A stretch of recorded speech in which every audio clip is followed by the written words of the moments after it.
Nurul Hayati, gadis cantik yang sebentar lagi menyandang status seorang istri itu, terlihat sumringah karena sebentar lagi akan ada seorang pemuda yang datang melamarnya.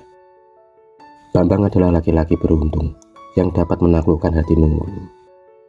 Tak butuh waktu lama untuk menyatukan dua insan yang dimabuk asmara itu. Bambang yang dikenal baik dan sopan itu dinilai sangat cocok menjadi imam keluarganya. Selain tampan, Bambang juga menunjukkan sikap keseriusannya dalam menjalin hubungan dengan Nurul. Setelah antar keluarga saling merestui, maka ditetapkanlah pada tanggal 20 Juli nantinya akad nikah di rumah digelar secara sederhana di mempelai wanita. Nurul hanya mengadakan pesta kecil-kecilan mengingat almarhum ibunya yang baru saja 1 tahun kemarin meninggal. Meski sederhana, namun acara berlangsung sangat khidmat. Nurul tampak anggun berbalut kebaya putih, sedangkan Bambang juga terlihat dengan jas hitam yang melekat di badan atletisnya. Senyuman dan saling pandang terlihat dari kedua mempelai begitu bahagianya hari itu, hari yang sangat istimewa. Bambang dan Nurul 2 minggu sudah mereka menjalani kehidupan barunya. Layaknya pengantin baru, mereka begitu tampak bahagia, tiada hari tanpa bermesraan. Seiring berjalannya waktu, tak terasa 1 bulan sudah mereka menjalani hidup rumah tangga. Nurul terlihat bahagia meski ada sedikit yang mengganjal di hatinya.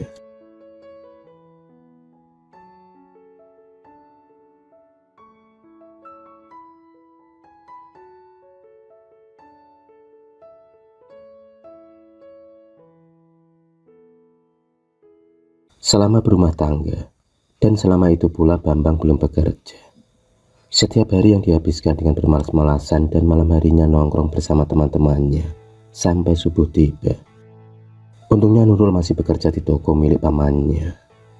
Meski tak mencukupi biaya rumah tangga, tapi paling tidak bisa menopang segala kebutuhannya selama ini. Tabiat-tabiat Bambang mulai terlihat.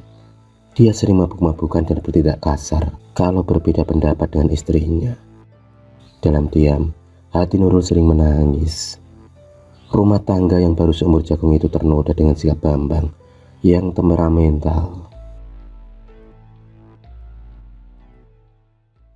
Suatu malam, Bambang marah kepada Nurul karena tak ada nasi serta lauk di meja makan. Sedangkan Nurul sendiri asik dengan handphonenya. Dia tak menggubris omongan dari suaminya. Dan hal itu akhirnya memicu kemarahan dari Bambang. Pertengkaran pun tak bisa terelakkan lagi. Sebenarnya Nurul bukan tak mau mematuhi suaminya. Bahkan dia sengaja tak menyediakan makanan lantaran sikap Bambang yang tak mau mencari nafkah. Sedangkan hutang sudah mulai menumpuk di toko pelanggannya. Seperti biasanya, Bambang akan pergi mabuk-mabukan bersama teman-temannya di tempat tongkrongannya sampai pagi. Setelah mereka bertengkar hebat, dan seperti biasanya, Nurul hanya bisa menangis setelah menentukan pilihan yang salah. Dalam keheningan malam, mata Nurul terlihat sembam. Air matanya masih turun dengan deras membasahi pipinya. Hingga tiba-tiba dia merindukan sosok ibunya.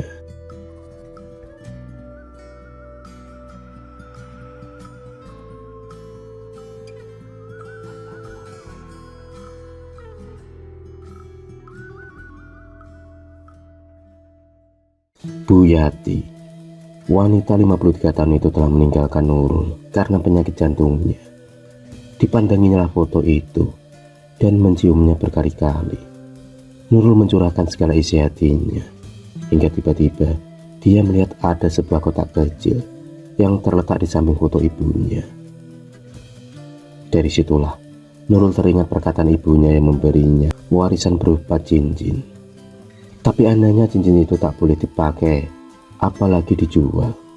Dan bila hal itu dilanggar, maka hal buruk akan terjadi pada kehidupan Nurul. Perlahan Nurul pun membuka kotak yang terbuat dari kayu itu. Sinar kemerahan dan kebiruan terpancar menyilaukan mata Nurul. Aroma minyak kasturi menusuk hidung. Nurul pun semakin dibuat penasaran. Ada sesuatu yang menarik dan membuatnya ingin memakai benda kecil tersebut. Kemilau cahayanya membuat Nurul lupa akan pesan ibunya. Perlahan cincin itu pun dilingkarkan pada jari lentiknya. Begitu indah dan tampak cantik di jemari Nurul. Dia terus memandangi cincin itu sambil tersenyum tipis. 5 menit kemudian, lampu tiba-tiba mati. Dan mata Nurul begitu lelah, dia pun tak bisa menahan kantuknya. Dalam kegelapan malam, ada hembusan angin yang tiba-tiba muncul dari jendela. Hembusan angin itu disertai aroma wewangian. Samar-samar ada pemuda tampan mendatangi Nurul. Pemuda itu dengan suara lantangnya memberikan permintaan, di mana Nurul akan diberi sekepok uang asal bisa tidur dengan pemuda tersebut. Entah bius apa yang bisa menghinggapinya. Yang pasti, Nurul hanya bisa mengangguk pasrah akan ajakan pemuda tersebut.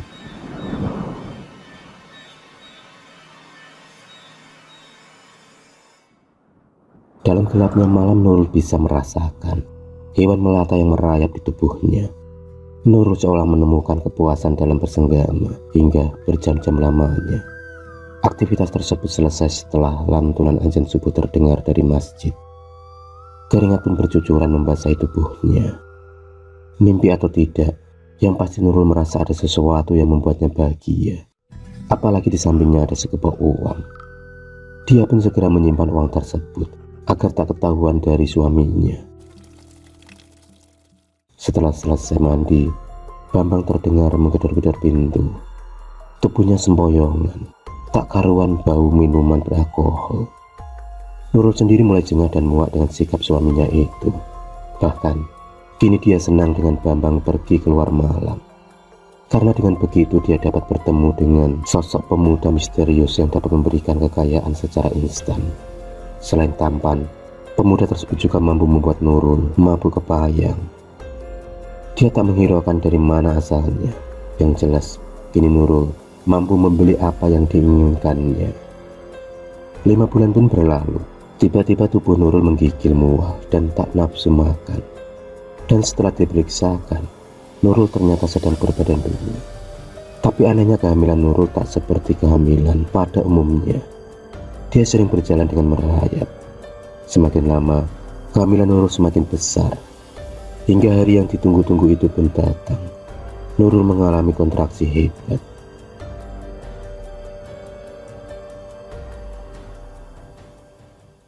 Dalam kebingungan itu, Bambang merasa ada seseorang yang mengawasinya. Entah siapa itu, yang pasti sorot matanya begitu tajam. Di bawah alam sadar Nurul bertemu dengan pemuda yang selama ini menggaulinya, di mana pemuda itu meminta Nurul untuk menjadi permaisurinya. Di sana terlihat istana yang penuh dengan binatang melata, yaitu kelabang.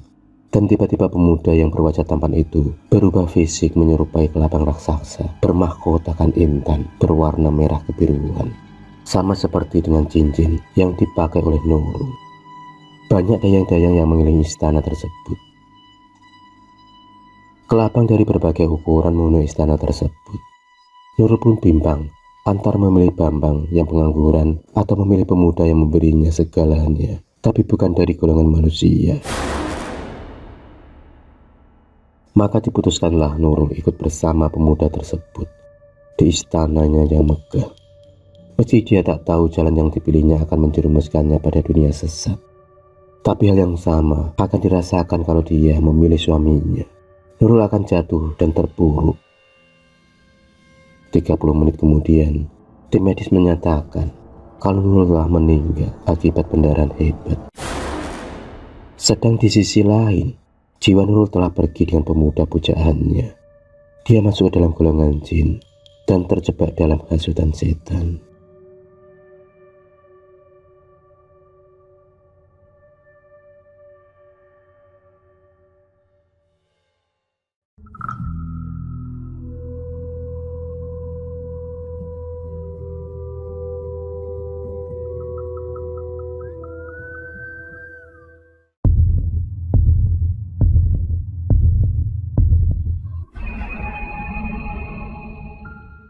Terima kasih sudah menonton video cerita bergambar ini. Klik subscribe untuk terus mendapatkan video-video cerita bergambar selanjutnya. Semangat berkarya.